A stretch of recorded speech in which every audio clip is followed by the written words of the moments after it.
Liefste vriendinnen en vrienden, hier ben ik terug, Gino van Friends for Truth. Vandaag heb ik terug iets gevonden die ik interessant vind om een keer te delen met jullie. Misschien niet helemaal, maar toch het grootste gedeelte ervan. Het is een gesprek van David Nino Rodriguez, die dus eigenlijk Jim Willie, die ik een zeer interessante bron vind, in feite, die nogal keihard doorgaat. Daarvoor moeten we niet alles in face value nemen, dat we alles geloven, maar ik vind het een hele goede richtinggever in feite, wat dat ik ook toch ook voor een groot gedeelte denk. Ik ben niet volledig akkoord met alles wat dat is, maar zoals altijd zal ik terug tussenkomen wanneer ik in feite niet akkoord ben. We gaan ermee starten, mensen, dus share screen. Voilà, we gaan een keer share screen doen. En hier zijn we dan ermee. We gaan hem groter zetten en we gaan ermee starten. Voilà, David Nino Rodriguez, de bokskampioen met Jim Willie. We're joined once again with Jim Willie, editor of the hat trick, golden-jackass.com. It's golden-jackass.com. Interesting, and he talks about all things financial. That's what we're going to talk about today, which can be very unsettling for most of my audience because it's a serious business right now, right, Jim? Ja, ik ga eerst een hele kleine pauze. Dus ik denk persoonlijk, maar ik heb dat al een aantal maanden gezegd, maar goed, dat is natuurlijk een langlopend iets dat we in de culminatie van de oorlog zitten. Maar ondertussen natuurlijk, in die paar maanden zijn er al hele zware zaken die gebeurd zijn. Onder andere natuurlijk de zaak waar dat er heel veel over gepraat wordt, namelijk Poetin, die dus... laten we zeggen, een politieactie doet, een militaire actie in Oekraïne, voor eigenlijk 3 zaken. Dus te demilitariseren, dus dat de NATO niet met raketten tot aan de grens van Rusland kan komen. Ten tweede het denazifiëren, want er zit daar dus het Azov-bataljon, dus het Azov-regiment, die dus pure nazi's zijn. Trouwens, de nazi's zijn nooit weggegaan uit Oekraïne na de Tweede Wereldoorlog. En natuurlijk ook de ondertussen zeer gekende 31 biowapenlaboratoria dat de US daar uitbuit, om in feite virussen zoals ebola en dergelijke dan los te laten op de mensheid. Ondertussen weten we dat er eigenlijk 336 van die biowapenlaboratoria uitgebaat door US zijn in 30 verschillende landen in de wereld, waaronder ook Taiwan. Vandaar dat ik denk dat we in de aanloop zitten totdat de Xi met China ook zal binnenvallen in Taiwan. Maar achterliggend zou er daar al een akkoord zijn. Het gaat niet over de Taiwanese mensen natuurlijk. Het is in feite ook volgens mij een politieactie dat China zal doen in Taiwan. Want ook daar moet er heel veel opgekuist worden. Taiwan is ook een van de toppers van de deep state van de kabal. Dus ook daar moeten ze serieus huishouden en serieus dus laten we zeggen, de demonen uitschakelen. Dus we zitten in de culminatie. 3 zaken waarom dat Poetin ingrijpt. Zeker niet dat hij oorlog wil voeren. Zeker niet dat hij de Oekraïners. We hebben daar ondertussen... Ik heb ook al heel veel op mijn Telegram en mijn MeWe en zo gezet. Waar dat je duidelijk kunt zien. Dus mensen, ooggetuigen die daar wonen. Die kleine filmpjes maken en dergelijke. Het zijn de Russen die daar echt de redders zijn. En het is het Azov-bataljon. Dus de SS'ers in feite. Die daar eigenlijk de mensen beschieten. Die de Oekraïners doden enzovoort. Dus het is zeker niet zoals dat we weten. Al wat dat we horen van de media, moeten we eigenlijk 180 graden, alles in feite, moet niet zeggen, een klein beetje, nee, alles 180 graden draaien en dan weet je de waarheid. Is Poetin slecht? Nee, Poetin goed. Trump slecht? Nee, Trump zeer goed. Enzovoort, enzovoort. Xi slecht? Nee, Xi goed. Enzovoort. Dus zo moet je eigenlijk gaan redeneren. Als je dan toch nog een keer wil luisteren naar die media, wat ik je niet aanraad. Maar goed, als je dat toch wil doen, moet je dat dus 180 graden draaien. Maar we gaan verder luisteren, want het is echt wel interessant. En ja, er gaat er echt wel hele zware zaken naar voren komen nu. The end of the dollar. This is the swan song. This is the last stand for the criminal. Ja goed, ik ben hier al terug mensen. Dus inderdaad, het is het einde van de dollar. Dus er zijn er andere zaken die dus die bewezen worden op dit moment. Dus je ziet dus Rusland en China hebben een heel groot, dat was op 4 februari, een heel groot akkoord gemaakt, militair en economisch met elkaar, waar dat ze dus inderdaad dan al zeiden dat ze de dollar niet meer gaan gebruiken als munt om te betalen. En ze gaan dat in plaatselijke munten doen. Ondertussen is er een blok gevormd, uiteraard, ja, de BRICS, dat is dus Brazilië, Rusland, Indië, China en Zuid-Afrika, dus BRICS. Maar ondertussen zijn die BRICS uitgebreid met Iran, Saoedi-Arabië is daarmee bezig en zoveel andere landen die ondertussen toetreden tot de, laten we zeggen, de kritische massa die moet ontstaan voor de handel te doen in een andere munt dan in de dollar. Dus de dollar is volgens mij de oude dollar natuurlijk, waar waarschijnlijk wel een nieuwe US note gecreëerd worden, maar die dan ook zal ondersteund zijn door hout. Dus er is daar een hele nieuwe dynamiek bezig, die uiteraard de dollar moet laten vallen, want de dollar op dit moment is eigenlijk de reservemunt van de wereld. En is in feite van alles, grondstoffen, alles wordt erin betaald, in feite internationaal in de trading. En dat moet vallen. Want dat is uiteraard de Rothschild Dollar, dat is de Kabal-dollar, dat is de petrodollar, zoals we dat noemen. Dus die moet in feite vallen, want anders kunnen we nooit naar onze nieuwe wereld, dan kunnen we niet uit dat demonische dodencultus geraken. Dus dat is nu volop bezig eigenlijk. Eerst aan het vallen, terwijl dat we nu over aan het praten zijn. Dus je ziet dat dus ook Saoedi-Arabië gaan nu dus olie leveren aan China en er wordt betaald worden in de yuan. Dus alles is dus compleet. En Saoedi-Arabië is natuurlijk een van de grote bondgenoten, zoveel tientallen jaren van de US. En dat is dus ook nu, dus dat is klaar en duidelijk dat dat dus volledig gestreept door de rekening is van de huidige Rothschild Dollar, van de petrodollar. Dus we zien daar inderdaad de bewijzen volop. Het is dus geen hocus pocus, mensen. We zijn volop in het einde van het plan van de alliantie, van de Whiteheads. En ja, dus we zijn in de aanloop. Ik heb ook gehoord dat dus een aantal special ops troepen in Amerika een bepaalde berg, ja, dat zijn meestal in bergen, dat die specifieke, laten we zeggen, zeer beveiligde zones ingebed zitten. En daar zouden ze dus, dat is een soort FEMA noemen ze dat, de FEMA, ja, kazerne of hoe moet je het zo noemen, of een omgeving in feite. En daar zijn ze binnengekomen, maar ze moesten dus de EBS, de Emergency Broadcasting System, moesten ze in feite buitmaken. En dat is dus nu ook in handen blijkbaar van de Whiteheads. Dus je ziet, zaken zijn aan het komen, mensen. We zijn in de aanloop naar het einde van de oorlog. De culminatie is volop bezig. Maar ik ga het nog een keer zeggen.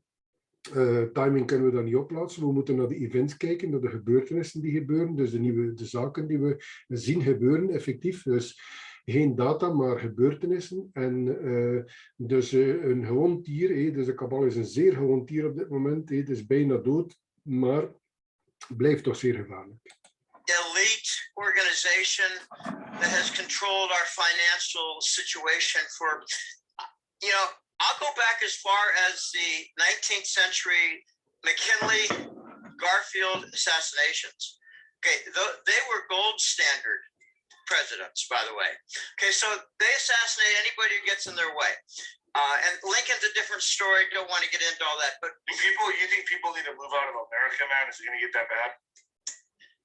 No, I think we're going to have a transformation, but it's going to be a very painful transition.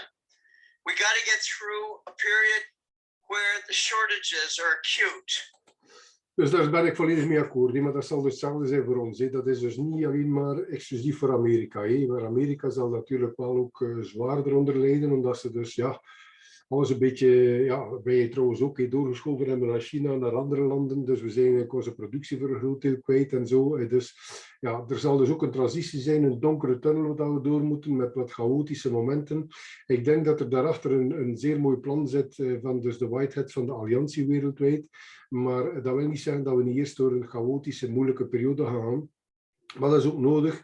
Als je indenkt puur spiritueel, als we in een zeer moeilijke periode zullen zitten, gaan de mensen, en dat is altijd zo, gaan we veel dichter bij elkaar komen. We gaan dus terug, onze menselijkheid gaat compleet naar boven komen in feite, en we gaan elkaar helpen. En dus dat is een hele goede stap natuurlijk naar de nieuwe wereld en naar dus de Great Awakening, naar het grote ontwaken in feite, want we gaan dus niet meer terug naar vroeger mensen, maar ja, jullie weten dat allemaal.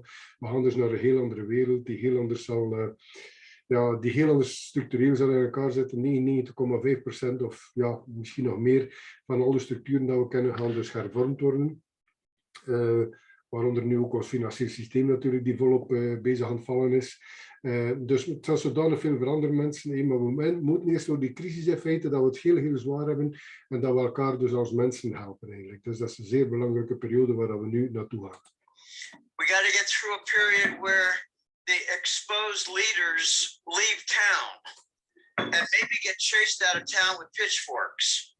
We have to go through a period where a lot of major corporations get their assets seized. So there's a lot coming down the pike, and it's going to get. Ja, dat is heel juist wat Jim zei. Dus dat is al trouwens een executive order 2 in feite dat Trump nog getekend heeft in 2017 en 2018, denk ik. Ik neem me niet op de data, want ik zit zodanig veel in mijn hoofd, mensen. Ik volg ook zodanig veel andere dingen nu. Om ook te weten wat dat eigenlijk onze historie is, wat dat er eigenlijk, ja, wat onze historie is van duizenden jaren ver. Dus ik zit met zodanig veel bezig. Maar het komt erop neer in feite dat er daar 2 executive orders getekend zijn. Dus en één daarvan is in feite dat als ze inderdaad treason of child trafficking of mensenhandel of al dat soort nefarische, demonische zaken gedaan hebben in feite, dat al hun assets, dus alles wat dat ze bezitten, worden in feite aangeslagen. En natuurlijk. Dat zal op niveau van de alliantie zijn, dat zal dus overal wereldwijd zijn dat hun zaken aangeslagen worden. Dus dat is zeker iets dat volgens mij al bezig is en die dan op een bepaald moment nog veel zwaarder gaat komen. Dan ook gaat hij uitleggen dat er dus de regeringen op een bepaald moment allemaal gaan vallen. En dat dus dan uiteraard dan de verantwoordelijken zullen nagehouden worden. En dat we dan uiteraard naar een heel nieuwe omgeving gaan. Van ook hoe dat we ons zullen laten vertegenwoordigen in feite. Real ugly and real dangerous, but I don't know if you're a Q fan. I'm sort of a Q fan. Not a big one. Don't say that word because I can't put it on. Okay. Sorry. There's going to be some. Okay, I didn't know it. There's going to be some exposures. There's going to be some. A lot of criminal exposures coming. All right, let's just. What's the use of it if we're going to be Venezuela? Like seriously. Dus je wilt dat hier op YouTube houden, David? Ja, ik zou dat niet meer doen, moest ik van hem zijn. Maar goed, ja, je gaat ervan uit dat hij daar ook nog veel mensen kan bereiken. Ik zet het ook nog altijd op YouTube, zolang dat kan. Maar goed, het feit is dan natuurlijk dat hij dan, als Jim het woord Q uitspreekt, dat hij dan direct uiteraard zegt, oei, dat kun je best niet uitspreken, verstaat je? Maar goed, Q natuurlijk, dat weten we, met de Q-drop zijn er 5500, denk ik, of zo gemaakt in 3 jaar en een half. Maar goed, ik denk dat dat een militair apparaat is die erachter zit. Die eigenlijk alles voorspelt wat er nu eigenlijk allemaal volop aan het gebeuren is. Dus vandaar dat sommigen denken dat hij inderdaad meer een film is die...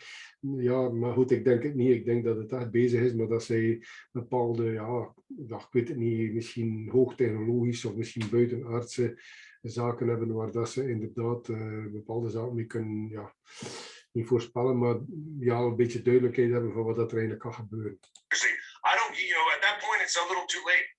Like, if these people start getting arrested and they get executed and all that good shit, but yet we're Venezuela, it's like, who fucking cares? You know what I mean? Like, we're done. We're already done. We're not going to go the Venezuelan route, Nino. We're really not. And I'll tell you why. Because Trump has seized a lot of assets and seized a lot of gold. Okay. I have information that he has between 200 and 250,000 tons of gold. I mean, we're talking about a lot of gold. Just think of 15,000 tons of gold being about $1 trillion at these prices. Okay. So if he's got, let's multiply by 10, 150,000 tons would be $10 trillion worth of gold. He got more than that. But how do we know that to be true, factual? Can't prove anything, and this is the same thing. It comes up. Dat is dus waar wat hij zegt. Je kunt eigenlijk geen harde bewijzen op dit moment leveren en hij gaat het ook uitleggen. Je moet in feite, laten we zeggen, de samenstelling werken. Je moet heel veel zaken bekijken alternatief. Dus zoals dat ik ook doe, constant eigenlijk alle soorten zaken beluisteren en bekijken. En dan in feite gaan we zeggen, oké, ik hoor het daar, ik hoor het van heel een andere bron of van een heel andere bron. niet altijd maar hetzelfde beluisteren. Nee. Van de een heeft het woord van deze en deze zegt hetzelfde van de ander. Nee, dat is dan telkens wel dezelfde bron. Nee, ik bedoel echt wel heel andere bronnen in feite. En dat dan in feite proberen samen te brengen en dan proberen een idee te vormen wat dat volgens ons dan de waarheid zou kunnen zijn. Ja. Everywhere. Can we prove that certain elites were arrested? No. Can we prove that there are 20 tribunals going on per day? No. You can't prove much of anything, but what you can do is triangulate.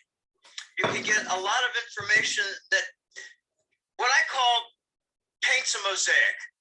You got one item, another item, put them all together, you got 20, 30 items. Wow, that looks like... Je zegt al die zaken, maar een mozaïek noemt hij. Ik noem het altijd een puzzel. We krijgen heel weinig puzzelstukjes die we officieel weten die heel correct zijn. En dan moeten we dat met allerlei alternatieve puzzelstukjes samen gaan brengen. En hij noemt het een mooie mozaïek dat je samenstelt. Het is juist hetzelfde feit. Een mozaïek is ook een puzzel natuurlijk, maar in steentjes.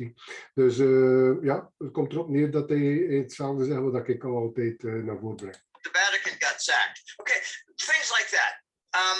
Charlie Ward says certain things, and then there are other flight information. Monkey Work says things. You know, I cannot prove anything. Well, that's why I have this channel. I'm trying to put the pieces together. The puzzle is one of the pieces. Yeah, I know. Bring your expertise to the part of the puzzle. I try to bring them in because nobody really knows. It's a very confusing time right now. And we got confusing players. I just heard that Nancy Pelosi was replaced recently. I mean, maybe a while back, but in a recent episode, Pelosi was walking down the Capitol building hallways, had a big mask on, and someone behind her was playing a recording of Nancy Pelosi's voice. So these masks are very helpful for the elite to maintain a disguise. There's something very big going on. I've got my own client in the Northeast, and he knows a Homeland Security guy who just retired, and he said all the arrests are true, all the elite executions are true, tens of thousands. Dus hij heeft blijkbaar een insider van Homeland Security, dat is een soort HS en dan nog een andere letter in Amerika, die security, het zijn hetzelfde in feite, die nu in pensioen is en die dus duidelijk zegt dat al die tribunalen die gebeuren, dat dat wel degelijk juist is, dat er zoveel vluchten zijn naar Guantanamo en naar andere militaire gevangenissen in Groenland en zo verder, dat dat ook allemaal waar is. Dus ja, we gaan moeten zien, mensen. Ik denk persoonlijk dat er heel veel bezig is. Als Poetin inderdaad binnenkomt, dat is in samenspraak denk ik met Trump en met Xi en zo verder. Je ziet dat ook 4 februari maakt hij nog een akkoord met Xi van China, een militair akkoord ook, dat ze elkaar gaan helpen. Al die dingen, al die puzzelstukjes vallen eigenlijk op hun plaats op dit moment. I hope so, man, because I'm telling you what, I'm looking at the condition of this country and what's happening. I see Pelosi on television. I see Pence on Fox News acting like Pence, acting like Pelosi, and I'm thinking to myself, ain't shit happening here, man. I mean, they look arrogant, they look confident, and that to me worries me. I know, and I don't think they're the originals. I really don't. I don't believe that. I think there is cloning, but it's like, I don't know if they can rapidly clone you to be the person that, I mean, maybe, dude, maybe. I heard something. I heard something from a different deep source. Okay, deep source on a lot of different things. I call it a historical source. They've got clones that have been waiting in the wings for years. It's not like they just made them suddenly. No. The Chinese have grabbed elite DNA with the help of David Rockefeller for the last 30 years. They've been making clones and having them trained and putting them in the wings. This is extremely well developed and planned.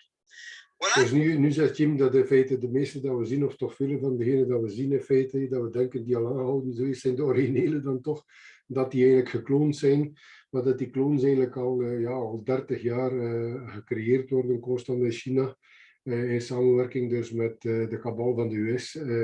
En dat die in feite, dus dat het eigenlijk de kabal is eigenlijk die de clones telkens malen terug in plaats zet, maar dat het de originele eigenlijk niet meer zijn.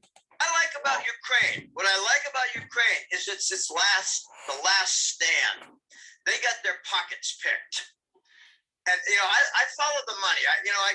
I kind of learned it with Deep Throat and Watergate. I was in college. I graduated from college and spent a lot of the summer, hanging around watching the Watergate trials, and it was fascinating. They would never let such a thing happen nowadays because the leaders are the Watergate gang. And what I learned was follow the money. So follow the money with the health rules, and you find Vanguard, BlackRock, and State Street. Follow the rules, follow the money. They own about 40% of the stock market, 40%. Wow. So they made the health rules. Dus die drie grote instellingen, Vanguard, BlackRock, die vind je eigenlijk constant terug op bijna alle grote bedrijven ter wereld. Zijn zij meestal hoofdaandeelhouder of toch een belangrijke aandeelhouder. En dan ook Street State. Wat heeft hij nu gezegd? Of Interstate? State Street is de derde dat hij noemt. En samen bezitten ze blijkbaar meer dan 40% van alle beurswaarde. Because they dominate the corporate boards. Okay, follow the money. Well, Putin made an announcement that he cleaned out the Bitcoin and he cleaned out the money centers. Okay, it's hard to call them a bank because in Ukraine, you can't call them a bank. Not really, because they don't have full services for commercial loans and buying or investing in a CD and having a checking account. No.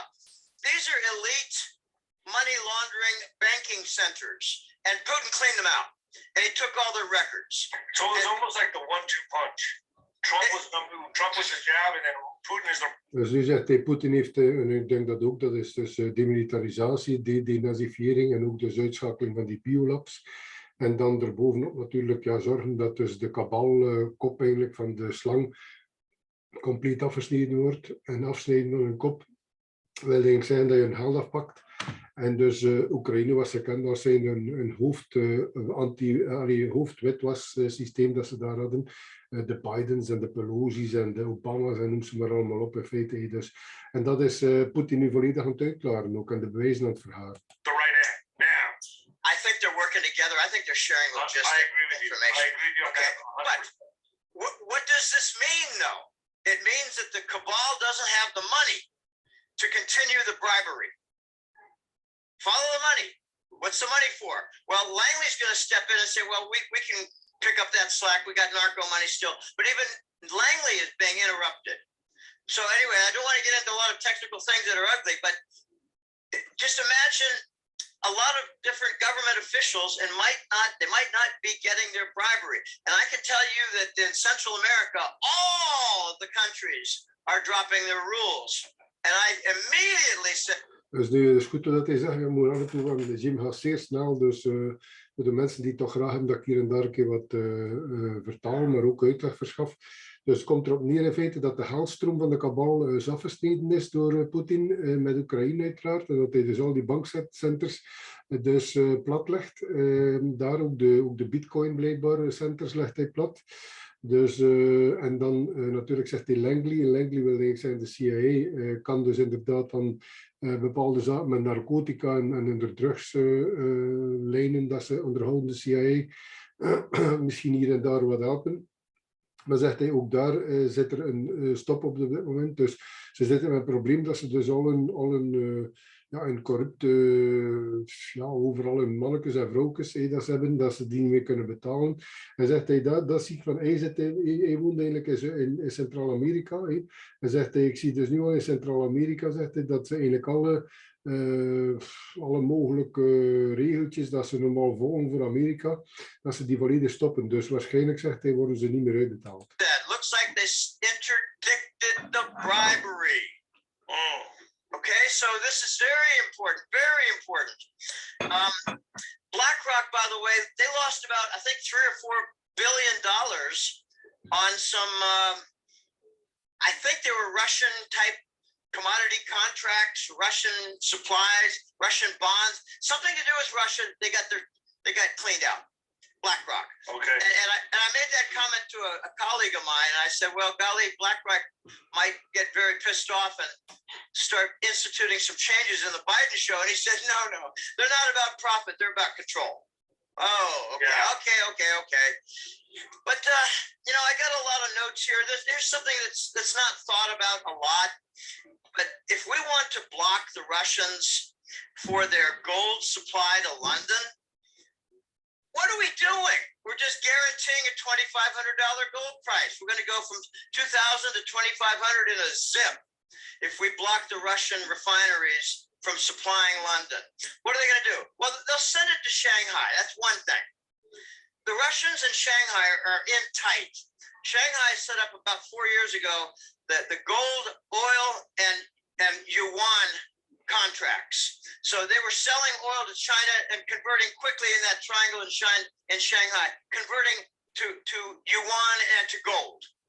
Okay, so there's lots and lots of connections going on. But I think I think Russia and Putin, they're going to be saying, hey, look, you want to play that game? We'll play that game. We'll demand gold from Germany if they want their natural gas. Right. We're going to force Germany to break the tie with. Ja, dat wordt ook al door een aantal anderen naar voren gebracht dat bijvoorbeeld de Russen al zeggen, ja oké, we willen weer geen dollars niet meer, we willen zeker ook geen euro's niet, maar je moet ons betalen in goud als je dus ons gas nog wenst. The United States. We're going to force the Southern European nations to pay in gold, and they too will break with the United States. You want to play that game? Fine. We will not send the gold to Shanghai. We'll let the shortage hit and move the price up to 2,500, and that'll do damage to the dollar. The anti-dollar is gold. So there are safeties in place first. So we're going to go through some pain as long as Biden's in the office before whenever he gets removed, whatever, before any of that happens. We're going to go through a lot of fucking pain, but we're hoping let's just say the word, we have faith that Trump will put safeties in place, such as gold, and at the highest level, the military nuke codes. Because here's something that I think is very strange, but proves my point and your point, everybody's point, that he's not in charge. But why haven't we sent troops to Ukraine yet, Jim? Why isn't that happening? Because Biden is itching to do that. Are they waiting for America's public opinion to be like, yeah, let's go for it? Or is it because Trump's at the highest level? What's your opinion on that? I think it's both. Trump is getting in the way. The military doesn't want to go there. And besides, the NATO troops are. The NATO troops are cabal troops. I saw your Mel K interview. The NATO troops are the Nazi cabal troops. 100%. Let's see. We're sending troops to Australia. Er zijn verschillende gezegd ook dat de NATO eigenlijk het private leger is eigenlijk van de kabal. Maar goed, dat heeft niets te maken natuurlijk met al die mensen die in de NATO gewerkt hebben en die dat allemaal niet weten. Ik bedoel, die soldaten en zo, officieren, onderofficieren, soldaten, noem maar op. Die mensen hebben dat gedaan altijd met goodwill. Het gaat niet over die mensen, het gaat altijd over dus werkelijk de top van de top natuurlijk, die weten dat dat echt zit. 1,200 of them to battle China. I think that's more to keep the Australians in line. I don't buy that they're doing anything regarding Chinese there. I just read something today, actually half an hour ago. There are deserted ships from the Ukrainian Navy. They're deserting. The military is deserting. The NATO has no alliance at all. They're deserting. The NATO has no one to join them. When you say NATO, my audience needs to understand NATO is New World Order. That's what that means. Yeah. So they're falling apart. Yeah, I'm sorry to say that 2 or 3 years ago, I thought NATO was 90% good and 10% narco from Afghanistan. And I got corrected. And part of it was the Dominion game during the election, straight out of Ramstein. My gosh, I thought, what? Okay, and Halpern, I think that's her name, Halpern, the CIA director, she got nailed, got shot. So there's a big battle. Many soldiers died. Okay, that convinced me, oh my gosh, I think I got my impression wrong about NATO. NATO is a North Atlantic Treaty Organization that a better description is to make sure that Western Europe never aligns with Russia. Look what we've done with NATO. We violated the treaty. We put missiles on the border of every Russian country. Ja, ze spreken van Poetin, maar dat is niet waar. Het is omgekeerd. Er waren de akkoorden van Minsk, het einde van de vorige eeuw, waar dat er dus duidelijke garanties gegeven werden aan Rusland dat de NATO niet ging dichterkomen bij de grenzen. En wat hebben ze ondertussen gedaan? NATO, EU en zo verder. Altijd maar dichter en dichter gekomen tot nu. Oekraïne zou in feite juist aan de grens zijn. Dat zou wel zijn, als ze daar raketten zetten binnen de 3 minuten of zelfs nog minder, dan zou in feite Moskou gebombardeerd zijn. Dus dat is gewoon altijd NATO, US, de kabal natuurlijk, die hun woord niet houdt. En die eigenlijk altijd maar Rusland is al altijd de spijker in hun voet geweest. En natuurlijk de US ook. Dus ja, de US hebben ze natuurlijk met de kabal, maar Rusland hebben ze nog niet in de hand. Dus daar is eigenlijk het probleem, dat ze altijd maar Rusland willen verder kapot krijgen. Every country bordering Russia, we antagonize Russia by NATO. NATO is the anti-Russian organization. And it's really an illegal organization. They don't do much of anything that's proper and according to a treaty. Watch NATO forces. Watch them. Watch for the stories. I think you're going to be pleased because there's going to be a lot of dissension. There's going to be a lot of field captains and field marshals, colonels, majors who say we're not going to do that. Right. We're not going to follow that order. What's your? I want to get your opinion on this. What's your thoughts of these alternative media hosts that we thought we could trust? And this is the way I'm going to say it. Ik is nog een keer stoppen. Dus Jim zegt ook dat er in de komende maanden wellicht dus ook heel veel officieren die eigenlijk de echte gevechten doen natuurlijk. Dat zijn laten we zeggen, dat zijn meestal niet de generaals, want die zitten achter het papier meestal. Ja, misschien wel generaals die toch ook nog, maar het zijn meestal vanaf kolonel, majoors, kapiteins, commandanten en dergelijke.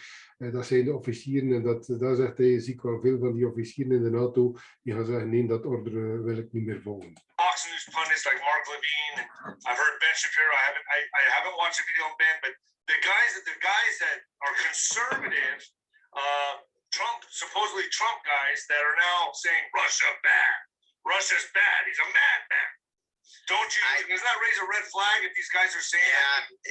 It does raise a red flag, Nino, but what I think might be going on is these people are still Trump supporters, and they were told, if you want to keep your job for next Monday, you've got to go out and say this.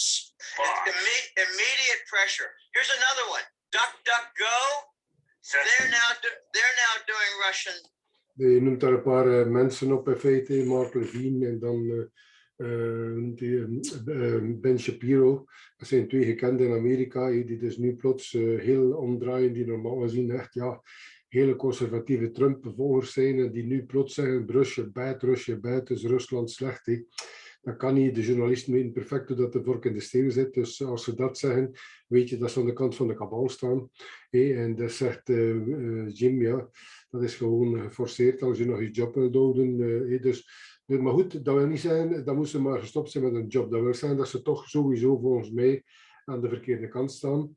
En ook bijvoorbeeld, dat heb ik ook al een paar dagen terug gehoord. Dus normaal hadden we al gezegd, dus naast Google gebruik DuckDuckGo, omdat je er daar in feite had geen censuur. Maar dat is dus compleet gedaan, mensen. Dus denk niet meer dat je met DuckDuckGo meer gaat weten. Nee, ze hebben zich volledig gealineerd met Google. Dus ook DuckDuckGo mag je vergeten, smeten maar in de vuilbak. Dus daar ga je ook niet meer verder geraken. Dat is gedaan. And Ukraine censorship. So it's like a full court press and information. I noticed that Mel K was pointing out the information and political chain of command. I call it the vertical integration. She mentioned politics, banks, entertainment, media, advertising, NGO, foundations, and add-in charities. They're all corrupted. And I thought, my gosh, that reminds me of the Bush water vertical integration. Own the lake, own the water bubbler delivery, own the filtration system, own the trucks, own everything. So they're controlling water, they're controlling information. so it just fits that Ben Shapiro and a couple of others, maybe they're just giving lip service to this flip. That's how I take it. I still throw you in the same. It's bothersome. Yeah. I know it's very bothersome. Because like I said, I have not looked at the video of Ben Shapiro saying this, so I want my fact checkers to look into this. But if I see Mark Levine, it's like, they're all banging the war drums of Russia bad, Russia's bad, Putin's a madman. You know what I mean? Like, that's the war drums to me. They want to get in this war. I just think it's lip service. And if you talk to them privately, they'll say, I didn't believe that. I had to say it. I had to say it. But, it's still bothersome because people hear it and they react to it. But it's very bothersome. And I don't know if it was a double that said it. In mijn ogen was het draaiende een beetje rond de pot, Jim. Maar voor mijn ogen is het heel simpel. Dat zijn evengoed mensen die aan de verkeerde kant staan. Mensen die nu een kar keren. Gewoon voor een beetje geld te verdienen. Of veel geld te verdienen. Nee, je zei de verrader en je blijft de verrader dan. We're getting fooled all over the place. I'm actually encouraged by a lot of things. We're going to see the critical mass develop for the anti-dollar movement. When Russia and China joined together, I guess it was a couple of weeks ago, and said, we are not going to... Nu gaat hij over de kritische massa, waar ik daar pas al over praatte. Dus je moet voor weg te gaan van de dollar, die in feite de reservemunt is van heel de wereld nu. Dus vooral de trading wereldwijd. Voor dat vanaf te geraken moet je natuurlijk een kritische massa ook hebben van landen en van volume, van tradingvolume. En uiteraard, je hebt al Rusland en China, die al sowieso al een zeer mooie kern zijn natuurlijk. En nu gaat hij uitleggen welke landen dat er allemaal al meedoen. Maar volgens mij ook Zuid-Amerika, waar je voelt, daar hebben ze ook al heel veel hebben gezegd, ja, we gaan niet volgen de embargo tegen Rusland. Dus dan zit je met het Midden-Oosten die meer en meer omdraait. Maar goed, we luisteren naar Jim. Hij gaat het allemaal in detail uitleggen. Hoe dat die kritische massa eigenlijk er al is nu, zodat ze de dollar niet meer nodig hebben. Be using the dollar in trade settlement. They hadn't been, but they emphasized it in order to gather some momentum with other countries, and other countries are climbing on board. You got Pakistan, Iran, you got India, China, and Russia, obviously. They're creating critical mass, and I mean this as an extremely important point. The United States handlers, call them what you wish, the Biden show directors, they're making a critical error. They think the other side, the de-dollarized group, camp, the anti-dollar camp, the ones who don't settle in the dollar for trade, the ones who no longer hold their Forex reserves in the dollar, they're making a very bad element of judgment. They're thinking that there's no critical mass. I'm thinking it's going to be 60% or more of the global trade. Just China and Russia alone is a very big nucleus. Okay, you add India to that. Oh my God. You add Iran to that. Oh my gosh. They're courting Saudi Arabia to enter the yuan payment oil system. That is the Eurasian trade zone. That's what I've been talking about for 5 years. It is forming. The U.S. government policy is creating the Eurasian trade zone. And Nino, I'm telling you right here, Germany is going to join it. These are what you could call the BRICS nations, right, that are doing this? Zegt hij, in Duitsland zal ook toetreden eerstdaags tot dat systeem, omdat ze niet bereid zijn, Duitsland, om zich te laten uithoren, juist maar voor de kabal VS een beetje plezier te doen. Yeah, you could, but that's just, Brazil, Russia, India, China, and South Africa. Really, South Africa. These are not. No, I'm sorry. I think this is much bigger than the BRICS because it's got Iran. So what does this mean for America, Jim? I mean, what does it mean for us? Are we going to be Venezuela overnight? You said no, but because there's safeties in place that we hope, we hope. But I mean, is there safety? I mean, what would this, if there's no safeties in place, let's just say they're not in there. Let's say there is no gold, Trump didn't get, what's going to happen? Pure chaos, starvation, food riots, civil riots, cities burned. Dat er dus inderdaad van, David is er zo, maar goed, het is goed dat hij dus een keer een worst case scenario naar voren brengt. Maar je is soms wel een keer zo dat hij wat negatieve tint is. Ik ben niet op die tijdlijn. Ik denk uiteindelijk ook dat we chaos gaan hebben en moeilijke tijden. Ik heb dat pas al uitgelegd. Maar ik zie het echt wel allemaal heel goed komen. Maar goed, David zegt, ja, stelt dat inderdaad de alliantie Trump met Poetin en Xi en zo verder, dat ze geen vangnet gecreëerd zouden hebben voor de chaos die nu komt. En dus dan zegt hij, hoe zou dat dan gaan voor Amerika? En dus ja, nu gaat Jim natuurlijk dan ook de keihard de toer op. Do you think that can happen for? Okay, so now let's say I don't think so, because I think the devolution. Are you familiar with that one? Okay, devolution is well along. I think they've got 15 things already in place, ready to turn the switch. And one of them is to go to a gold-backed crypto, a treasury note, not a Federal Reserve note, a treasury note, and gold-backed. Gold-backed, we got the gold. And I think we're going to eliminate the debt, and we might have some very strange event where the treasury bonds are redeemed, but with a 35% haircut. And then we announce the new dollar amidst all that pain. We need a crisis, never let a crisis go to waste. We might need the crisis to launch the new dollar. So basically, Trump got all the gold, did everything he had to do, but safety is important. Dus nu zegt hij ook, dus we hebben die crisis eigenlijk, never waste a good crisis. Dus laat nooit een goede crisis voorbij gaan om echt wel verbeteringen aan te brengen naar je systemen. En ja, ik heb dat pas al gezegd, die crisis is absoluut nodig, want we gaan nooit in de Great Awakening. Alles moet omgedraaid worden, elke steen moet omgedraaid worden, alles moet in het licht komen. Dus hoe dan ook gaan we die crisis hebben. En als hij niet zomaar, dan gaat hij gecreëerd worden. Ja, enerzijds door de kabal wordt hij gecreëerd natuurlijk, maar anderzijds ook door de alliantie. We hebben hem nodig in feite om dichter bij elkaar te komen en te begrijpen dat we echt alles gaan wijzigen. Place and now Putin is doing cleanup, kicking NATO's ass. That is almost exactly my summary. I call Putin the sheriff who went in to clean out the cabal headquarters, and they don't like it.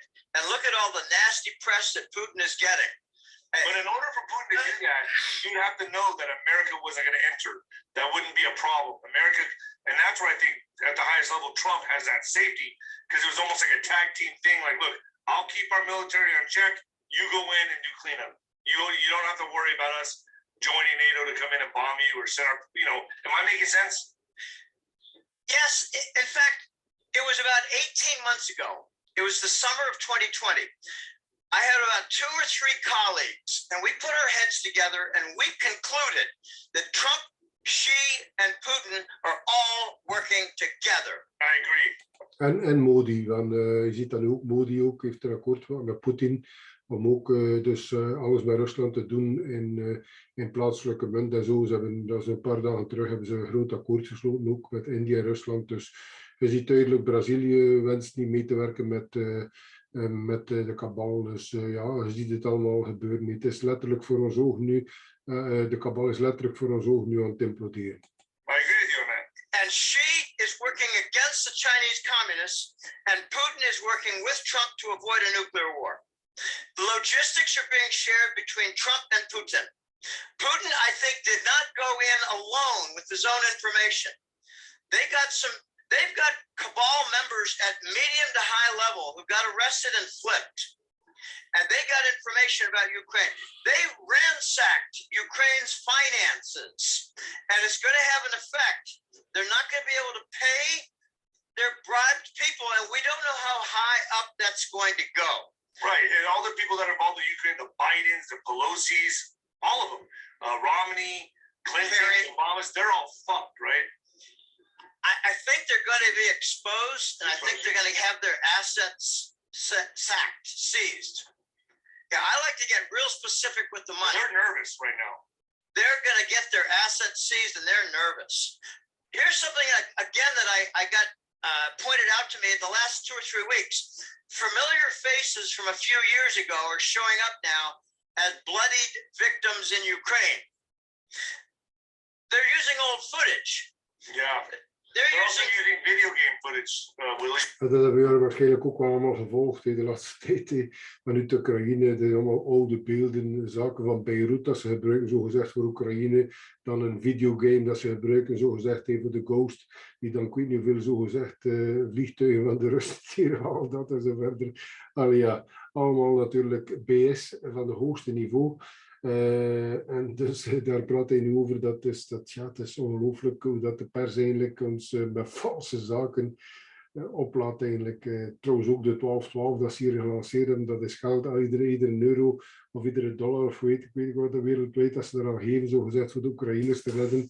Dat is eigenlijk geld die naar de kabal gaat. Ik denk niet dat de mensen daar willen gaan zien. I didn't know that, but Yeah. I saw footage. Copyright infringement. Oh, that's beautiful. It's funny. It's ugly, but it's beautiful. There was Gaza film footage. There was Lebanon film footage, Syria film footage, and old Ukraine, 5-year-old Ukrainian. And you know, and they're staging these things. You're getting certain press reporters reporting how they're staging events. Now I'm hearing about they call them the ghost vessels. They're abandoned ships and all the computer systems, all the logistics. Dus wat Jim nu beweert, dat is dat dus, de Navy eigenlijk, de Oekraïnse Navy, dus de boten, de schepen, ja, de zeemacht, dat die eigenlijk volop aan het deserteren zijn. Ofwel gaan ze naar de Russen, ofwel gaan ze gewoon desertie, ofwel lopen ze over naar het Russische leger.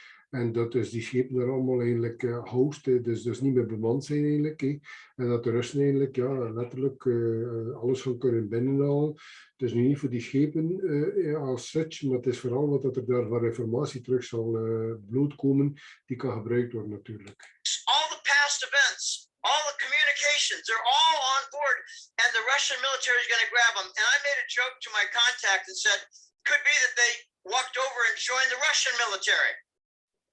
That's what I think is going to happen. Ukraine is not going to explode into a nuclear war. It's going to explode into a surrender and turncoating. Being finished. NATO is not going to show up while the Ukrainians either desert or join the Russians. Now, if you're a Ukrainian military guy, let's suppose you come from an eastern province. Are you going to take that coat off and run and embrace the Russian military? I think yes. Okay, Putin went in, the original movement for Putin was to rescue and protect the ethnic cleansing victims in the eastern Donbass. I got a message, an urgent message from my guy, I call him Maxwell from Luxembourg. This was about a week and a half ago. He's on a different time zone in Europe, Central Europe. But he wrote me and said, Jim, we got to talk right away about Ukraine. So we talked for about half an hour, not real long. And he said, Jim, I know somebody, a man, an armed, he called it a military asset. I think what he was saying is, I know someone who's a hired mercenary. Oh. And he was in Ukraine to protect the Eastern Russian-speaking people. And he said it's a complete walkover by the Russians. They have are you familiar with the Azov militia?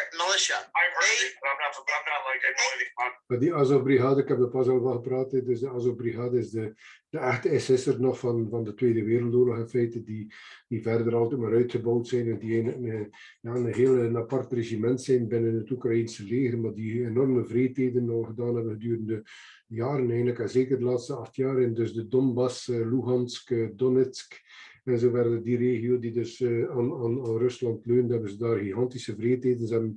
De laatste 8 jaar hebben ze zeker 14.000 burgers gedood. Ook vredaardige zaken. Alleen een vrede, eigenlijk terug, ik noem ze wezens, want ik wil dat geen mensen mee noemen. Okay, AZOV.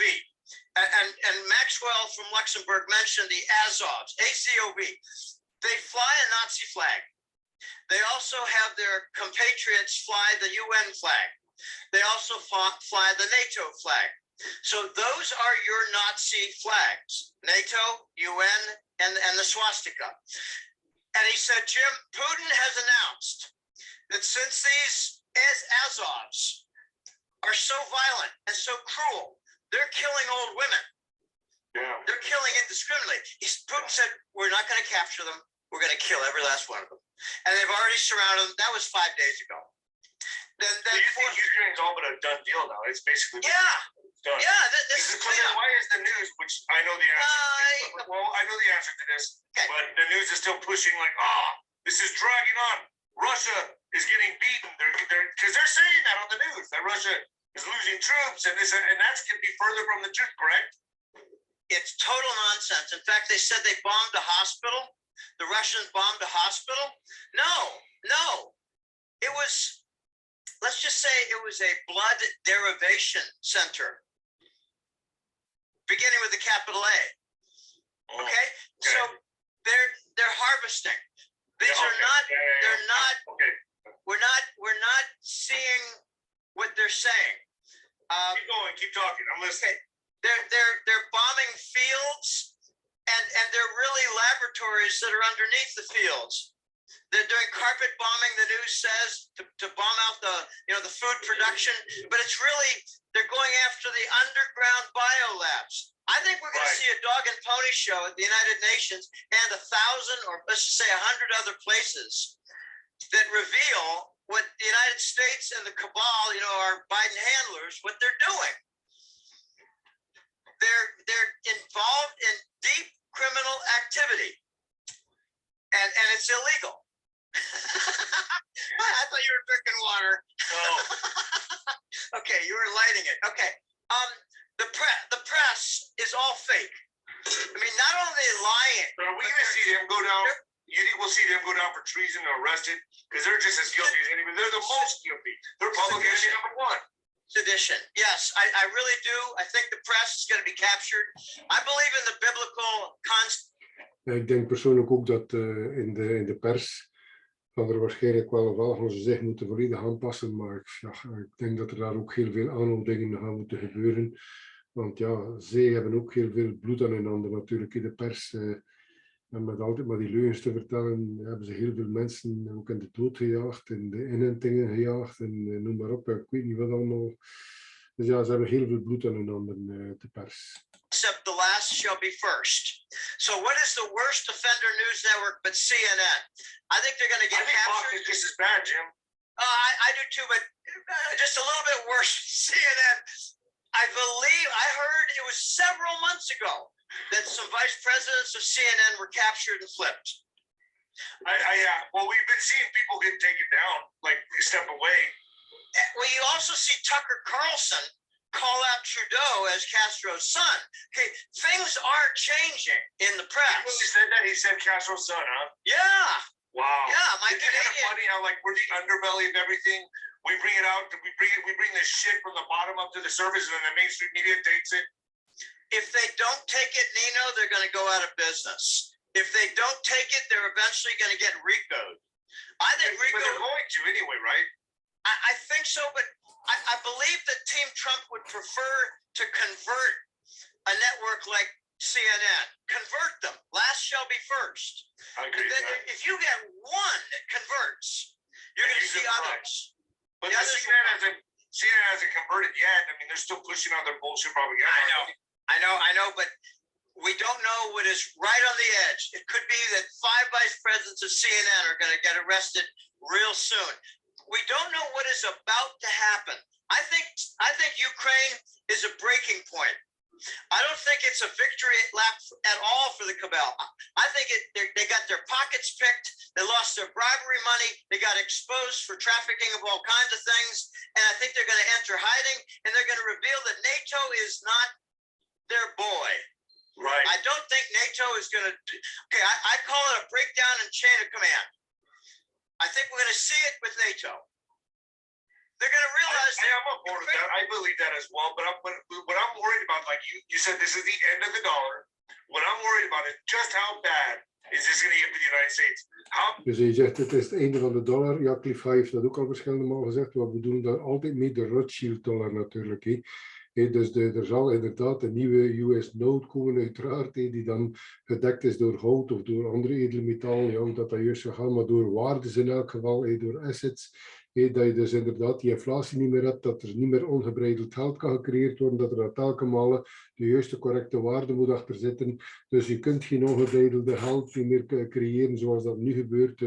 Dus de bestaande Federal Reserve Note, die is in feite de Rothschild Centrale Bank, want dat is eigenlijk geen centrale banken, de private banken.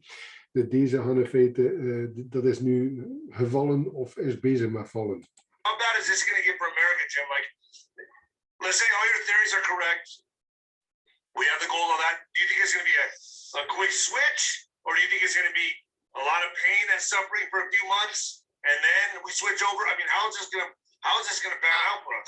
I'll give you my scenario as best I can. And, you know, you got to give me a break that it's a bit speculation, but, you know, when it's informed, and it's got indications, it's better than speculation. It's like, you know, prudent speculation. We're going to go through a tough period. Then the white hats are going to attempt to turn the switch. So, and the cabal can I just say something before you go any further? I had a dream that that's how it's going to be and I was told, I heard a voice in my head that it said it's going to be by the skin of our teeth. It's going to be like a quick switch like that. Like when it's getting really bad, boom, we take it. And I don't know how they're going to manage it. They're going to have a lot of military warehouses full of food for distribution quickly. I don't know how they're going to do it. It is going to get like that for a while. Yes, it's going to get like that. Dus nu gaan ze ervan uit, wat ze nu zeggen is dat er dus op een bepaald moment inderdaad echt schaarste zal zijn. Maar dat is natuurlijk gemaakte schaarste door de kabal. Dat is nu hetzelfde. Dus mijn broer had ik gisteren aan de lijn. Die wist mij te vertellen, want ik keek nooit naar dingen, maar je had zeker even hier of daar opgevangen, dat het nieuws eigenlijk had gezegd gisteren, denk ik, dat ik dat gisteren was, dat er dus nu voor zonnebloemolie of vooral wat dat vegetarische olie, alles wat dat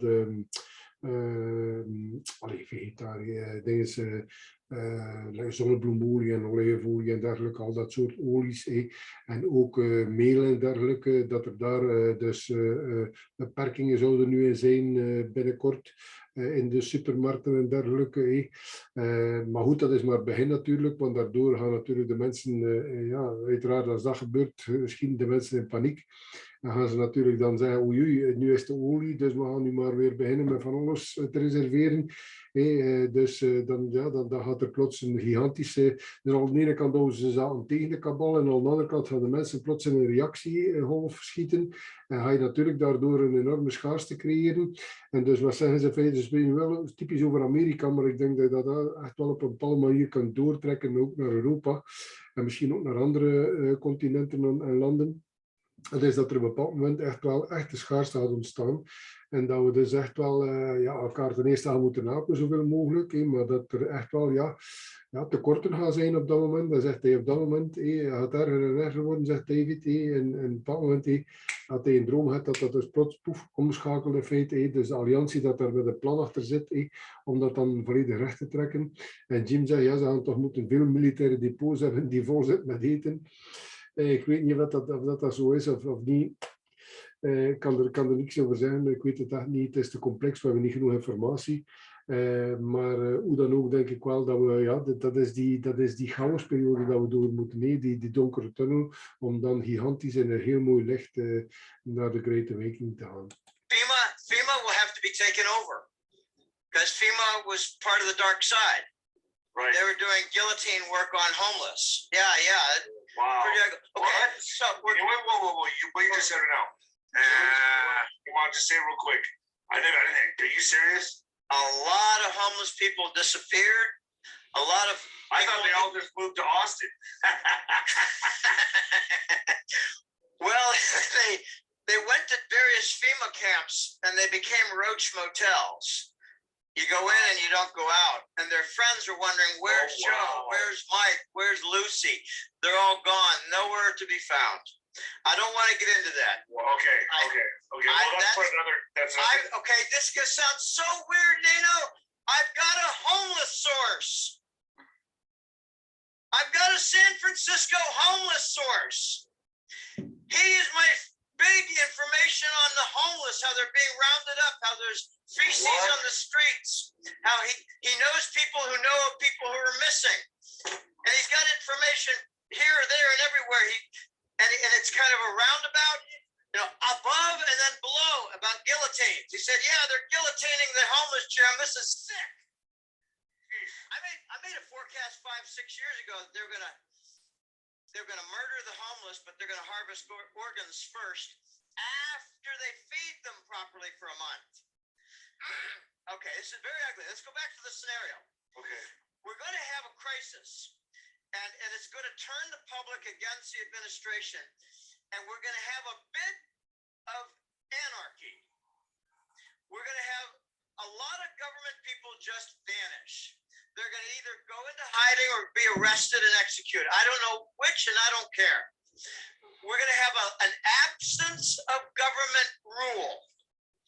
And then Trump's going to announce, I'm back, and mention that he invoked the Insurrection Act, which I believe is true.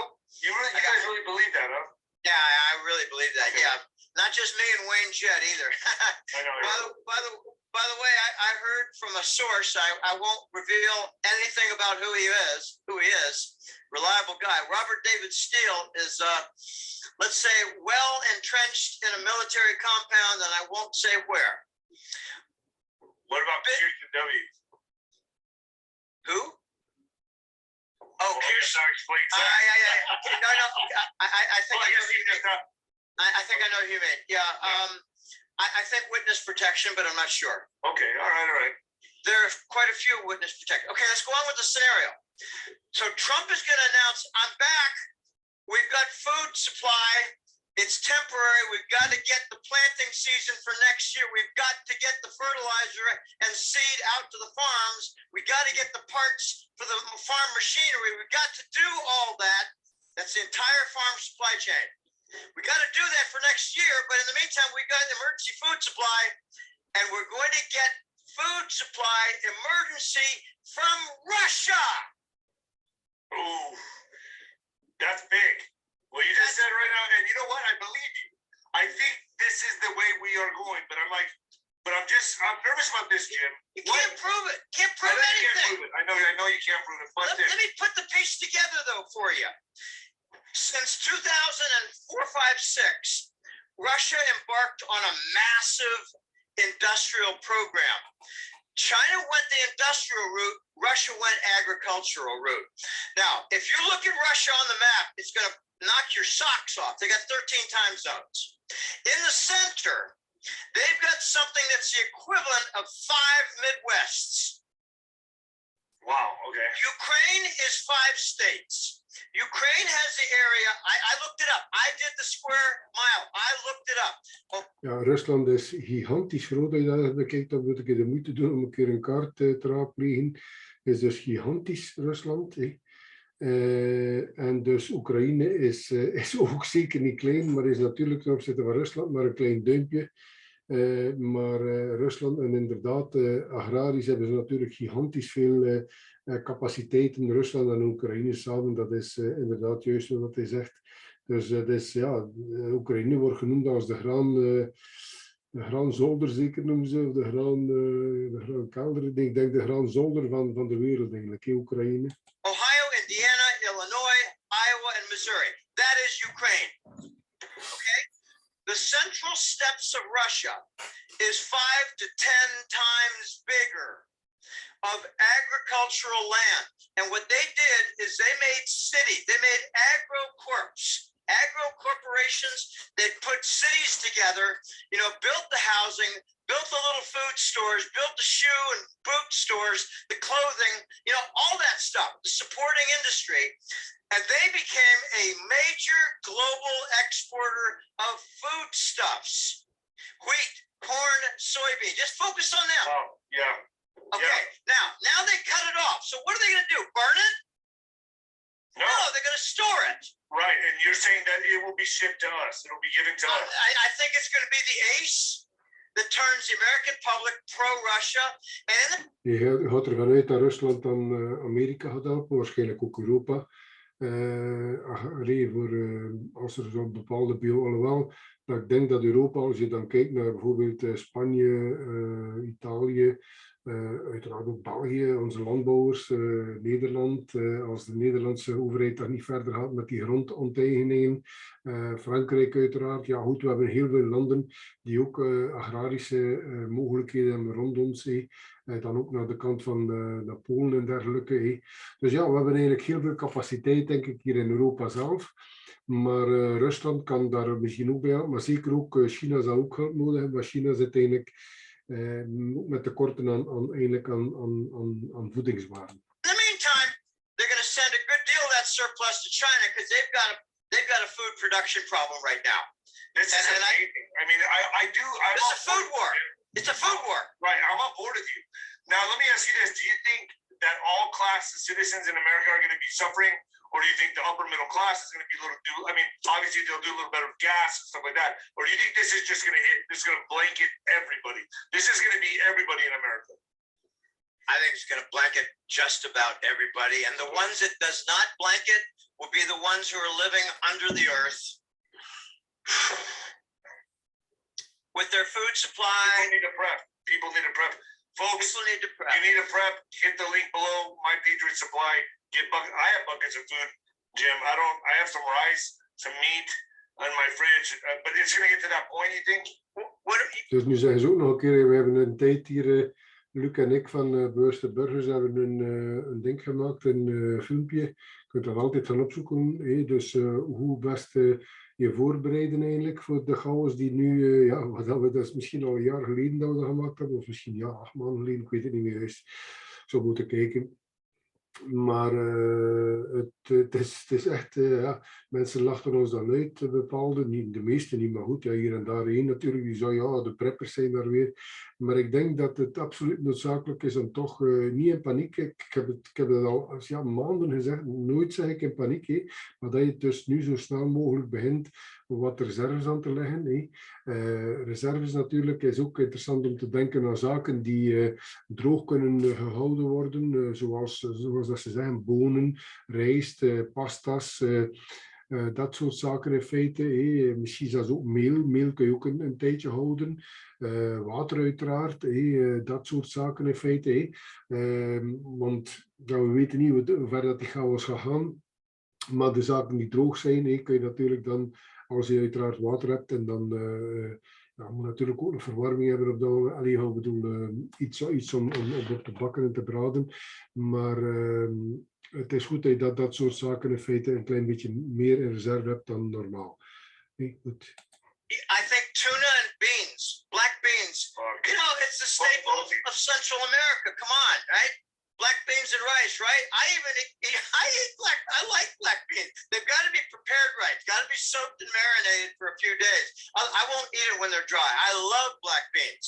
Okay, and they're loaded with nutrients and proteins. It's the poor man's meal, but it's also nutritious. Okay. Dat is de reden dus al wat dat bonen is en dergelijke. Dat is ook natuurlijk noten. Dat is vegetariërs. Dienen dat sowieso veel te eten, maar voldoende te eten in feite, want dat vervangt eigenlijk de proteïnen dat je niet meer hebt doordat je geen vlees eet. Dus bonen uiteraard, alle soorten bonen, zeker en vast fantastisch. We're going to have a big problem with food. And it's not just going to be food, it's going to be hardware, housewares, you name it. Dog food. I had a client wrote me and said, Jim, in 1 month, je ziet dus echt schaarste in voedingswaren, maar ook in andere zaken. Van mijn vriend Ruben weet ik al heel lang dat er een schaarste is in chips. Uit Taiwan natuurlijk zou binnengevallen worden. Of er zit natuurlijk een akkoord blijkbaar erachter. Maar goed, als die politie, zou ik zeggen,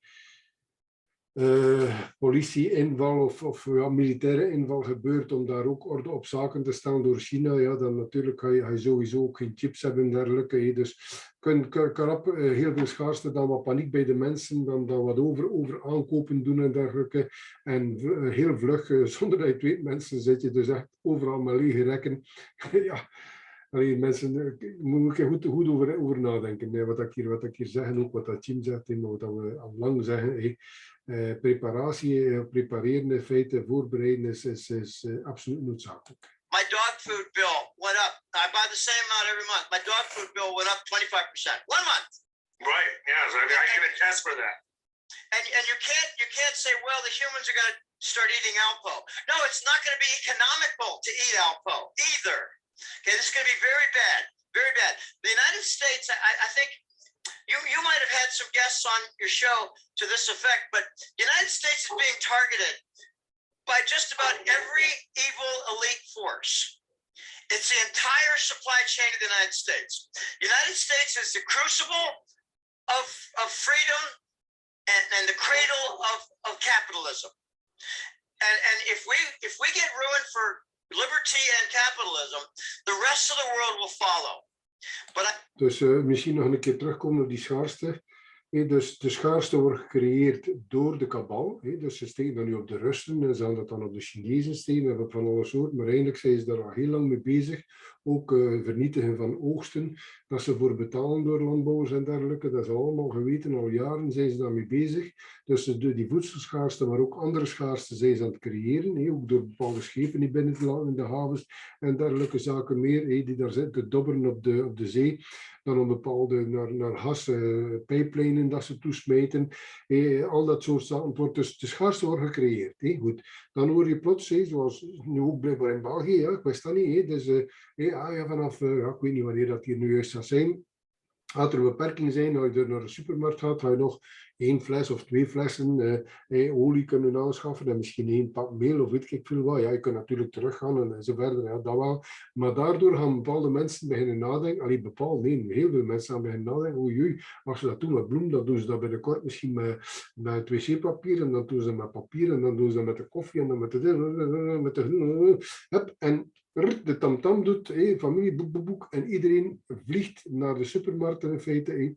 En dan de gecreëerde schaarste, iedereen vliegt er naartoe. En plots, zoals ik al zeg, dus het is eigenlijk iets die gecreëerd is, maar het zal een opvolging hebben, natuurlijk vanuit menselijk niveau, wat dan normaal is. En zo gaan we eigenlijk heel snel kunnen komen tot lege rekken. We hebben dat gezien trouwens in de COVID, daar heel in het begin met de COVID, dat was dan ergens, ik weet niet wie dat verzet. En plots zaten we dus letterlijk met lege rekken. In de Colruyt overal lege rekken. Die vonden bijna niks meer behalve wat dat de mensen niet meer wilden. Dan vond je nog 1 pakje daar op een rek. Dus ik denk dat we mogen zeggen, het zal er plots snel zijn, mensen. I think we're going to get a break. The break will be Germany. Now, they did something so stupid I couldn't even believe it. They took pressure from the United States and did not approve Nord Stream 2. And just to prove how stupid and obedient they are, like dumbass dogs, the leader, not the people, they turned off Nord Stream 1. Wow. Okay. At the same time, the Polish, this is not a well-known name, but the Yamal Russian pipeline, gas pipeline going through Poland, it also got turned off. The Germans, okay, they're now saying, well, they're hoping for an early spring in Germany. Well, it's going to be a lot worse than that. Their factories are not going to operate. So BMW... Dus inderdaad, er is dan een pipeline vanuit Rusland dat ze dus afgesloten hebben. Nee. En dus je ziet hier van Jamal, die naam, die hebt het ook gehoord samen met mij. Blijkbaar een pipeline die ook door Polen gaat in feite. En die hebben ze dus ook afgesloten. Dus de Duitsers zitten zonder gas. Ze doen zichzelf aan. Dus zijn ze hopen op een snelle lente. Oké, het ziet er naar uit dat we naar een snelle lente gaan. En dat is natuurlijk fantastisch ook voor ons. Maar zegt hij, dat gaat veel verder dan dat natuurlijk. Het gaat over energie. Er is ook fabrieken van auto's en dergelijke. Heel onder ader wat ze van leven, de Duitsers, als dat stilvalt. Ja. Already started. It's done. Like you're saying, this is where we're headed in warp speed. Warp speed. Germany is going to be the break point. Germany is going to say, we'll pay gold for the gas. And furthermore, we want to turn back on Nord Stream 1. Are you okay with that? And the Russians will say, you got to break ranks with the United States. That's how it's going to happen over gas supply. And Germany receives Russian wheat. You cannot ignore Russian agricultural export. And now there's a lot in the press about Ukraine. Number number one in sunflower seeds. So we're going to have a lot of hamsters dying. Yeah. And we're going to have baseball players, just what are they going to do? Well, they're going to have to resort to bubble gum. Okay, that's trying to be a little bit funny here, but No, I got you. I totally get what you're saying. Ukraine is number 5 or 4 or 6 for wheat, corn, and soy export. It's a giant Midwestern breadbasket, and it's being interrupted.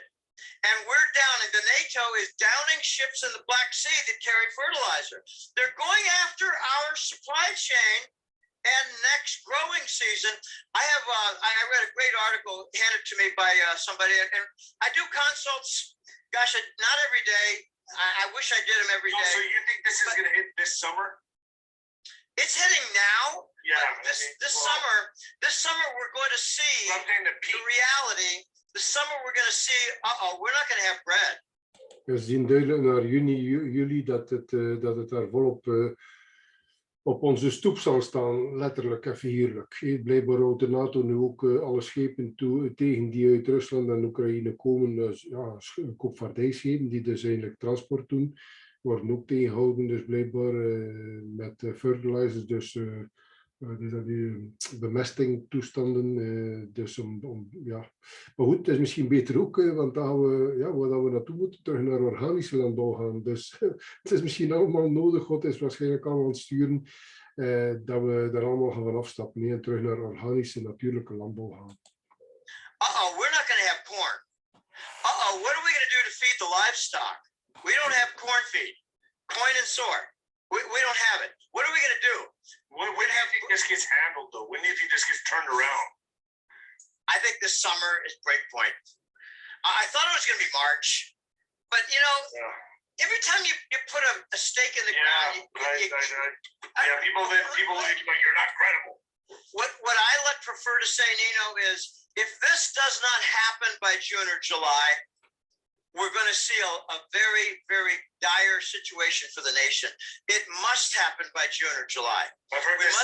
Dus juni, juli wil eigenlijk zeggen, dus de doorbraak, met de publieke doorbraak, met EBS en heel de boel arrestaties, publiek dan natuurlijk volle bak, de boel in orde duiken, zodanig dat er dan direct kan ingegrepen worden om dus alles terug, die distributielijnen, en dan zit je nog met misschien een aantal jaren voordat alles terug weer in orde is.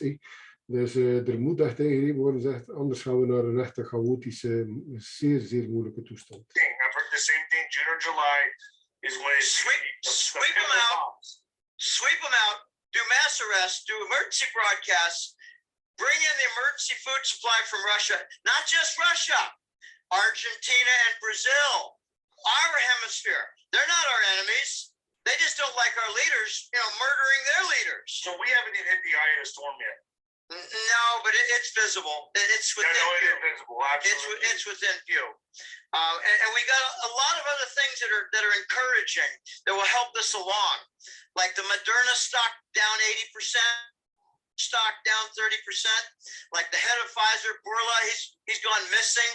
Fauci is now a milk carton item. He's gone missing. Well, that nerd just resurfaced. We thought we flushed him, but he popped back up. Which one? Okay, all right, but that's still a conspiracy. I know. I've got a left side, right side, 2 Faucis, and they're not the same guy. Okay, well, I'm open to it, but we got to see what's... Ben Fulford did something different. He gave a profile of the old and new Faucis to show that the new one has a much larger head. Okay, all right. Well, okay. I've got a Pompeo before and after. I've actually got a client, a rancher in Northern California, Nino. He said, Jim, send me the Pompeo before and after. Pompeo was bad? Yeah, he's in Guantanamo. My rancher. Well, the new one looks like he's lost, 80 pounds? No. Just it's a different man. He never lost any weight at all. My friend. Okay, but do you understand that, like this? I believed everything you're saying.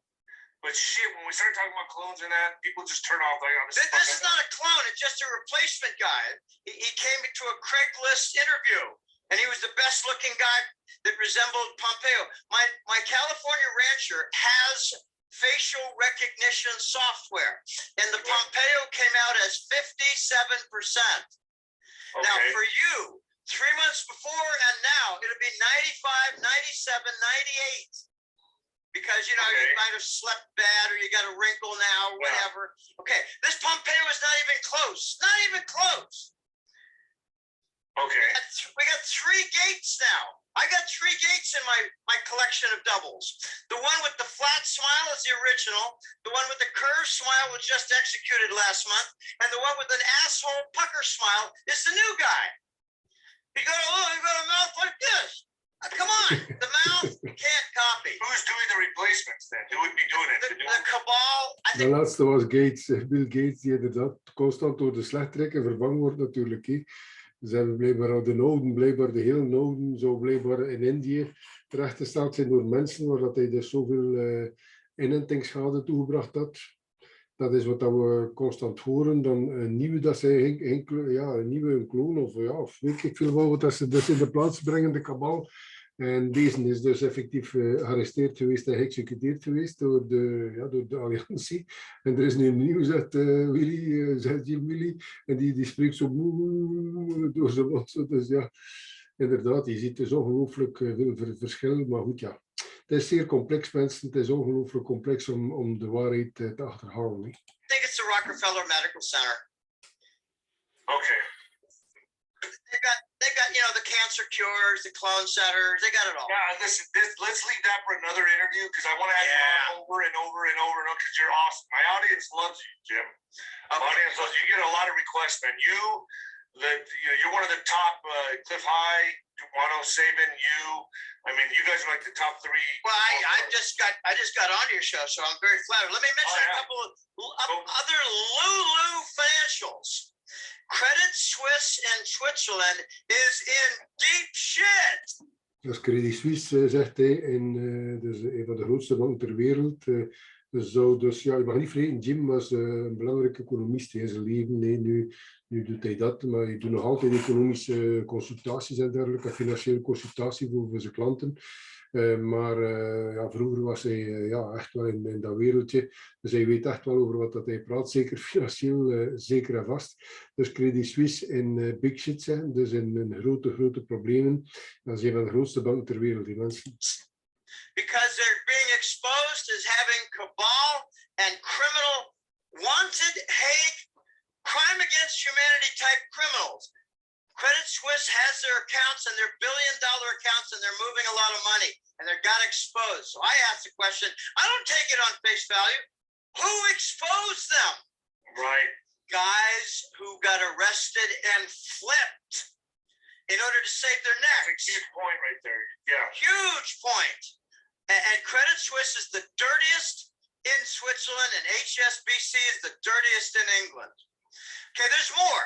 The Saudis and the Chinese are now... Waarschijnlijk Deutsche Bank de dirtiest, de vuilste in Duitsland. Making nice and they're going to pay in yuan. Okay, I talked to... They essentially just got rid of the dollar. Who?